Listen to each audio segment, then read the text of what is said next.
Le matin est un tigre de Constance Joly.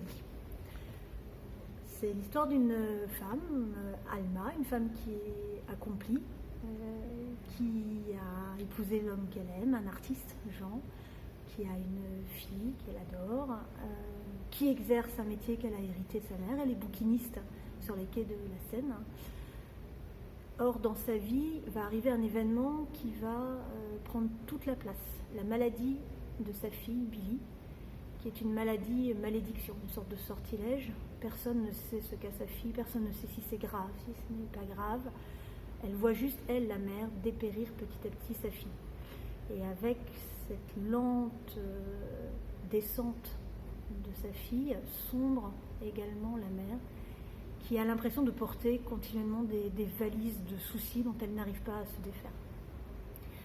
Et elle va avoir comme seule solution, à un moment presque comme un tigre, de pousser un rugissement et de se dire qu'elle a la solution pour guérir sa fille, que cette solution, elle n'est pas de l'ordre du réel, de l'ordre du médical, de l'ordre du scientifique. Cette solution va lui appartenir intimement, parce qu'elle est la mère, parce qu'elle connaît sa fille. Et c'est donc un récit qui en fait est original. On est sur des thèmes classiques de couple qui peut traverser une crise, de mère inquiète pour son enfant.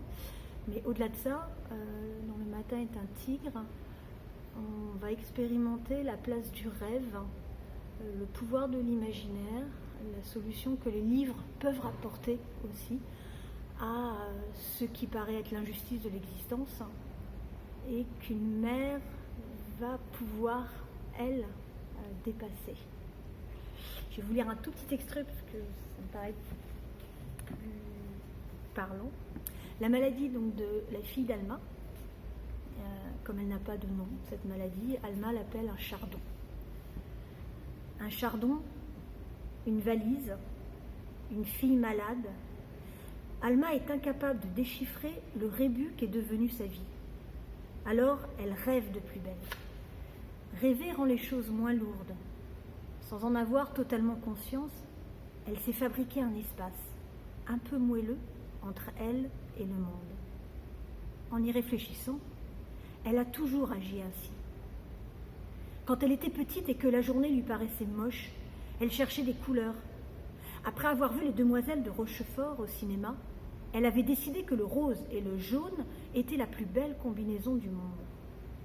Françoise d'Orléac, la jaune, sa préférée, et Catherine Deneuve, la rose, étaient l'essence même de la beauté et de la joie. Alma cherchait donc à attraper du regard n'importe quoi de jaune, une voiture depuis la fenêtre, un bol, une robe de sa mère pour l'associer aussitôt avec le rose de la couverture d'un livre ou d'une fleur. Quand elle avait combiné du regard les deux couleurs, la vie était alors un peu plus douce. Lorsqu'elle était seule chez elle, Alma se glissait dans la penderie de sa mère et, vêtue d'une robe jaune d'or bien trop grande pour elle, elle chantait comme ses héroïnes. Alors, le silence blanc de son appartement, le bourdonnement des voitures, les bouderies de ses amis, tout cela disparaissait dans ce kaléidoscope joyeux. Aujourd'hui, Alma ne fait rien d'autre que de chercher en elle la gamme de couleurs la plus douce.